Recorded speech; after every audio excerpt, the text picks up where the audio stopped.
Hi guys, welcome back to Otter's RC Garage. Today we are going to be working on the 6x6 again. This is a Redcat Gen 8 6x6 that I have custom built myself. So, quick overview. This is a portal axle Gen 8 Redcat. This is the version 2, but I have gone and extended the rear with frame parts. It's actually the center section there. Added that to the rear. Added the rear axle assembly. I got a carrier bearing assembly from a semi, to me I believe, or Lesu, I'm sorry, from a Lesu. So I got a Lesu carrier bearing there. I believe this is also a Lesu transfer case. Going to the standard Gen 8 Redcat transmission. I did have to make my own mount and sort of move things around. If you guys watched the last video, you'll know. But on this video, we're going to make this thing look better than what it does. I got wheels, I got tires, and hopefully a solution for the body. But first things first, we need to get the electronics on and at least these fender flares back on. So, let's do that. This thing's looking a lot more complete, if I do say so myself. I was able to get these fender liners all back on, which is nice. It holds the ESC and the ESC and the receiver and whatnot. But I was also able, with a little bit of trimming, to get both rear fender liners on here. I did have to trim up. This is what the rear would normally look like, all the way down to there. So I had to trim a good about 3/4 of an inch or so off both of them, and ends up looking pretty good. Looks pretty factory, almost like it should be that way.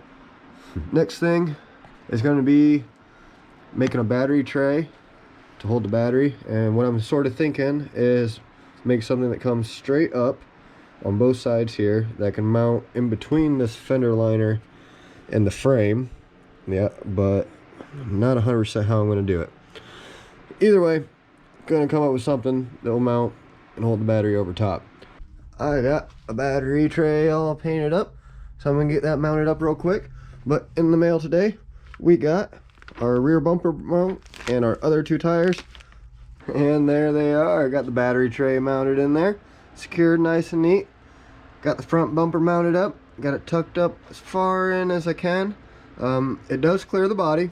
I am going to have to cut the body out a little bit for these to clear, but it looks great on there. Got awesome approach angle, still crawler worthy. The rear, I got that mounted as well. I have not drilled holes or anything to make it, you know, permanent, as far as the bumper itself and the post. I want to make sure I get the rear body done. I was going over measurements again and everything, and I think I got myself convinced that I can use a bed that I did find at that Hobby Works store. So I'm going to try and buy that tomorrow, cut it up, and see if it will work. So that is with the body on. The nice thing is I still have this rear cage for the Velcro mounts. I think I'm going to somehow incorporate that onto the new bed, because my idea is actually to cut this body right here and then use the rear section, which I already have cut off here, and basically take the window and somehow make like a truck bed back. So wish me luck. I gotta find A, the right color. I gotta B, hope and pray that this bed is going to work correctly, and also then get it grafted to this body and get that rear windshield grafted to this body, and then put the correct rims on. And these are the tires I'm going to be going with. I think this thing is going to look great. So guys, I hope you like this project so far. This has been the most challenging project I have ever done, but I think this is going to be the most rewarding by far. I am super excited to get this thing out there and get it crawling and get it towing some other things. So, wish me luck on the body. Alright guys, there it is. It's looking a little bit more complete. That green is not an exact match. The camera makes it look a lot closer than what it is in person. But front bumpers are mounted up, looking good. Rear bumpers on, looking good. Now we just got to get our wheels in. I got word they landed in Illinois, so real close. I'm going to do some shoe goo to connect these bodies with some, they use some shoe goo and they use drywall tape. They call it plaster tape or whatever. Same sort of thing. We're going to use those to connect the body pieces together there and there. And to fill this gap all the way out and around, I have an idea. It's probably not going to be the prettiest thing, and overall this body's probably not going to be the prettiest thing. I'm going to be the first to admit that. But it's going to be a functional body, and I do have plans in the future. I've been doing some research on vacuum molding, so I might end up using this body as a rough mold to create a better finished mold, and maybe have my own custom 6x6 body that's still an international. I really want to keep the international body. I really want to keep it because it's sort of a calling card for the Redcat, and this being a Gen 8 and a complete Gen 8 build, all Gen 8 parts, I really want to keep it that body. So let me know, guys, what you guys think. So I've moved inside because it's a little warmer in here, and I got the body made sort of, well, I'm gonna have to do some more trimming down here. I left that a little bit big. There's a bit on the back I'm gonna have to get trimmed. So I decided we're gonna paint this on the outside. I've started adding some filler so I can smooth out all the body lines and get it looking good. And this is going to be, now instead of a Scout, this will be an International 500. And that sort of fits into play. I've been doing some research. This grill that these have is called an SS2 grill, and those were only available 75 to 77, and they actually stopped making the trucks in 75. So we haven't got a specific year that we can say this is, because that's the only year that grill will fit. So the other thing I wanted to show too, I got today finally our wheels and tires. So I'm gonna be spending the rest of my night getting these wheels all mounted up, all 6. That was a lot of screws. My hands are tired. I am definitely done for tonight. Tomorrow I'm going to start sanding on the body and getting that smoothed out and ready for paint again. Got the tires all put on the 6x6, and this is the first time it has been sitting on its own. All 6 tires mounted up, all 6 wheels mounted up. I am so excited. So technically, this thing could drive right now. I could go take it out and drive it as it is. Honestly, though, I don't want to. I want to wait till I do get the body done before I do take it out and drive. Another thing that I'm waiting on, just to give you guys a little bit of an update, I did get underdrive for this middle axle to try and slow it down to the same as this one. But in the process, I figured out that this axle is actually underdriven 20% compared to what the front 2 were. So the underdrive that I got only did like it was 9.5 to 10%. It was closer to that 10%. So that ended up slowing this axle down to about half of what this one was slowed down to. So right now that's the way it's set up. So this one's 20% less than this axle. This one's 10% less than this axle. So they're all 3 at a different speed.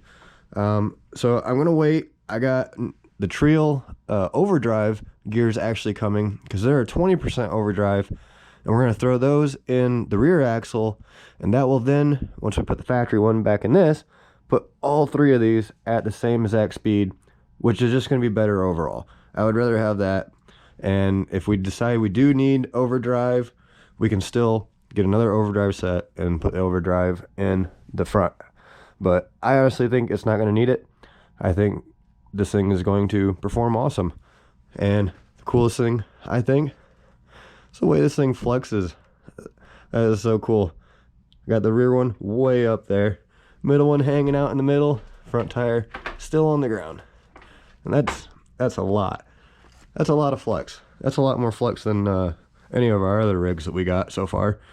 And as you can tell, the shocks are still pretty much still straight up and down. So I'm going to keep working on the body, and hopefully here really soon we're going to get this thing out. And back to it, now that the body is all one color and I got the roll bar on there, I think that's looking a whole lot better to you guys probably. So I'm going to continue on. I got the light kit started to install. I'm not going to be able to put the tail lights on. The bed's just a little too short, but I did get the LEDs in the headlights so far. I think what I'm going to do, I got 4 pods up here that face forward. I'm probably going to hook the taillight LEDs into that so they turn on with the headlights and whatnot. And then I have 2 pods underneath here that actually hang and face back. I'm going to actually hook those up to, I believe, the reverse lights. That way, anytime I put it into reverse, those will automatically kick on and shine back on the back. Sort of follow this whole tow rig theme that I got going on and make it a little more applicable. I also do have some fender flares. I tried using the Redcat ones. They're not going to work for me. So I think what I'm going to end up doing, I have some ones from a Bronco, from a TRX4 Bronco, the 2021. And I'm going to see if I can't make those work. Those are rubber and a lot more flexible and probably going to be a whole lot more easier to work with. And sort of keep this whole black and blue-gray theme going. So stay tuned. Here real soon. We'll have it all rolling in together. Well, we finally got the Trail gears in from China. Had to get those directly from their website. Everybody else was out of stock. That 20% overdrive is going to go in this rear axle, and with the factory diffs or factory ring and pinions in both of these, then all 3 axles will be at the same speed. So I'm going to go ahead and get that installed, and then we're going to get the tape back on these tires and get them up in the air and verify that all 3 are spinning at pretty much the same exact speed. Well, I got the drive shaft off. I don't know what sort of Loctite they use, but I played hell trying to get that out of the drive shaft. For anybody wondering, a 3/32 drill bit works great for drilling just the threads off, and if you're really straight, you can still use the threads on the drive shaft then. But be careful, because it's really easy to slip and get a hole in your finger. But I'm alright. I'm gonna continue on. Gotta get these wheels off so I can get that diff out of there and swapped over. I got the new diffs in, and we got the 20-speed overdrive in the rear, we got regular in the middle, and regular in the front. So pulling the trigger now and using the tape, you can see they're all spinning pretty much the exact same speed. It's exactly what we want. The rear is just a hair slower, which I don't think is going to be much of a problem. I counted, and it took almost 40-45 revolutions of the front too before that one would like go and catch back up. So that's a lot better than what we originally started with. Originally it was every 5 turns this one would be back to the front, which means this was way underdriven before. So we're a whole lot closer. We're now more of like maybe 1 or 2% off on the ratio, which is livable. So we're gonna leave it there. I'm gonna flip this thing over, get the battery installed, and have you guys join me on the first Maiden voyage without a body. So it'll just be a quick little trip out on my back porch. It's pretty dark outside right now, really dark outside, but I got the porch light on, so let's do a little backyard crawling. And out we go on our Maiden voyage. Making turns pretty well. This is only on 2S right now. I do plan on running it on 3S, but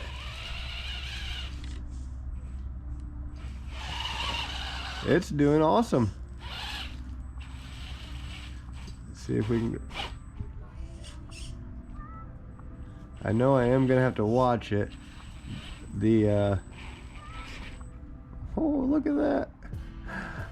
The middle drive shafts on these, they do like to pop themselves if you get them too high of a torquey situation. Whoa. And it still rolls. Well, that was pretty cool. Let's roll it back over. All right, battery didn't move at all, so good test of the battery.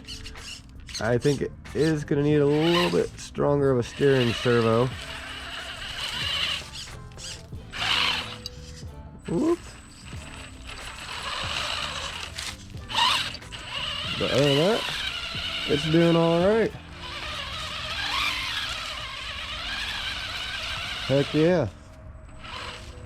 Honestly, I might just leave it on 2S and just run it on 2S.